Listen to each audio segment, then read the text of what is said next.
ଜୟ ଜଗନ୍ନାଥ ସାଙ୍ଗମାନେ। ଆଜି ସକାଳୁ ସକାଳୁ ଭଡ଼ା ମୋତେ ମିଳିଗଲା। ମୁଁ ଲେଟ୍ ନ କରି ସାଙ୍ଗେ ସାଙ୍ଗେ ଉଠି Seriously? ପଡ଼ିଲି। ସିଏ ମୋତେ 9ଟାରେ ଯିବା ପାଇଁ କହିଥିଲେ। ମୁଁ ସମୟ ଦେଖିଲା ବେଳକୁ 8ଟା। ମୁଁ ଆଉ ଲେଟ୍ ନ କରି ସାଙ୍ଗେ ସାଙ୍ଗେ ସାଇକେଲ ଧରି ବାହାରିଲି ଆମର ମନ୍ଦିର ପୋଖରୀକି। ମନ୍ଦିର ପୋଖରୀକି ପହଞ୍ଚି ସାରିଲା ପରେ ମୋର ନିତ୍ୟକର୍ମ ସାରି ଦେଇକି ମୁଁ ଚାଲିଲି ବର୍ତ୍ତମାନ ଗାଧୋଇବା ପାଇଁ। ଏଇ ସକାଳ ଯେଉଁ ଶୀତ, ଗାଧୋଇଲେ ଭାରି କଷ୍ଟ। ଗାଧୋଇ ସରିଲା ପରେ Oh ଶୀତ କେଉଁ ଛାଡ଼ୁଛି, my ମୁଁ ପୁଣି god. ବାଧ୍ୟ ହେଇକି ଜ୍ୟାକେଟ୍ଟି ପିନ୍ଧିଦେଲି। ଜ୍ୟାକେଟ୍ ପିନ୍ଧିଦେଇ ସାଙ୍ଗେ ସାଙ୍ଗେ ବାହାରିଲି ଘରକୁ। ଯେହେତୁ ମୋ ପାଖରେ ଆଉ ସମୟ ବେଶୀ କିଛି ନାହିଁ, ଘଣ୍ଟେ ଭିତରେ ପହଞ୍ଚିବାକୁ ପଡ଼ିବ, ଲେଟ୍ ନ କରି ମୁଁ ସାଙ୍ଗେ ସାଙ୍ଗେ ବାହାରିଲି ଘରକୁ। ମନ୍ଦିର ଭିତରକୁ ଆଉ କ'ଣ ଯିବି, ଏଇ ବାହାରକୁ ମୁଣ୍ଡିଆ ମାରିଦେଇ ଚାଲିଲି ଘରକୁ। ରେଡ଼ି ହେଇ ଆମର ଗାଡ଼ି ପୂଜା ପାଇଁ ଫୁଲ ମଧ୍ୟ ଧରି ମୁଁ ବର୍ତ୍ତମାନ ବାହାରିଲି। ଗାଡ଼ି ପାଖକୁ ଚାଲନ୍ତୁ ଯିବା। ଗାଡ଼ି ଆସିକି ସାଙ୍ଗେ ସାଙ୍ଗେ ମୋ ଓଦା ଗାମୁଛାରେ ପୋଛାପୋଛି କରିଦେଉଛି। ମୁଁ ପୋଛାକୁ ଥିବା ସମୟରେ ମୋ ବୋଉ ପାଣି ଧରିକି ଆସିକି ପହଞ୍ଚିଗଲା। ସେ ଆମର ଗାଡ଼ି ଧୋଇବାରେ ଟିକେ ମୋତେ ସାହାଯ୍ୟ କରିଦେଉଛି।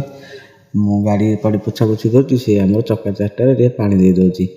କାରଣ ଗାଡ଼ିଟି ଯେହେତୁ କାଲି କୁଆଡ଼େ ଭଡ଼ା ଯାଇନଥିଲା, ବେଶୀ କିଛି ମଇଳା ହେଇନଥିଲା। ମୁଁ ସାଙ୍ଗେ ସାଙ୍ଗେ ଗାଡ଼ିରେ ଧୂପ ଦେଇଦେଉଛି। ଆଉ ଧୂପ ଦେଇ ସାରିଲା ପରେ ଆମର ଭଡ଼ା ଅଛି ଆଜି ବାଣପୁର ଭଗବତୀ। ଭଗବତୀ ମନ୍ଦିରକୁ ନୁହଁ, କିନ୍ତୁ ଭଗବତୀ ମନ୍ଦିର ପାଖରେ ତାଙ୍କର ଗୋଟେ ରିଲେଟିଭ୍। ଚାଲନ୍ତୁ ବର୍ତ୍ତମାନ ସାଙ୍ଗେ ସାଙ୍ଗେ ଧୂପ ଦିଆ ସରିଲା। ମୁଁ ମଧ୍ୟ ଗାଡ଼ିରେ ଫୁଲ ଦେଇକି ଭଲ ଭାବରେ ସଜେଇକି ଗାଁରୁ ବାହାରିକି ଚାଲିଲି। ଗାଡ଼ିରେ ଆମର ବେଶୀ କିଛି ତେଲ ନଥିଲା। ପହଞ୍ଚିଗଲେ ଆମର ପେଟ୍ରୋଲ ଟାଙ୍କିରେ। ଗାଡ଼ିରେ ପ୍ରଥମେ ପେଟ୍ରୋଲ ଟିକେ ଭରିଦେବା। ପେଟ୍ରୋଲ ଭରି ସାରିଲା ପରେ ଆମର କଷ୍ଟମରଙ୍କ ଘର ଆଗରେ ଆଣିକି ଗାଡ଼ି ଲଗେଇଦେଲି। ଏଇଟା ହେଉଛି ଆମର ରଣପୁର ମାର୍କେଟ। ସେ ଏଇଠୁ ହିଁ ଯିବେ। ମୁଁ ସକାଳେ ଯେହେତୁ କିଛି ଖାଇକି ଆସିନଥିଲି, ମୁଁ ଚାନ୍ଦପୁର ମାର୍କେଟରେ ଜଳଖିଆ ଖାଇବା ପାଇଁ ରହିଲି। ସେ ମଧ୍ୟ ଖାଇଲେ।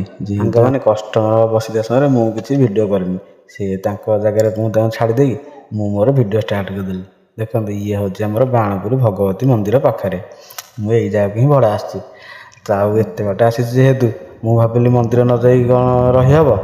ମୁଁ ସେଥିପାଇଁ ତାଙ୍କୁ ଛାଡ଼ିଦେଇ ମୁଁ ମୋର ଚାଲିଲି ଭଗବତୀ ମନ୍ଦିରକୁ। ମୁଁ ଚାଲି ଚାଲି ଏବେ ଯାଉଛି ମନ୍ଦିର ଭିତରକୁ। ବେଶୀ ଦୂର ନହେବ, ଅଳ୍ପ କିଛି ଦୂର। ମୁଁ ଚାଲି ଚାଲି ଏଇଠି ସାଙ୍ଗେ ସାଙ୍ଗେ ଆସିକି ପହଞ୍ଚିଲି ଆମର ଭଗବତୀ ମନ୍ଦିର ପାଖରେ। ମନ୍ଦିରକୁ ଯିବା।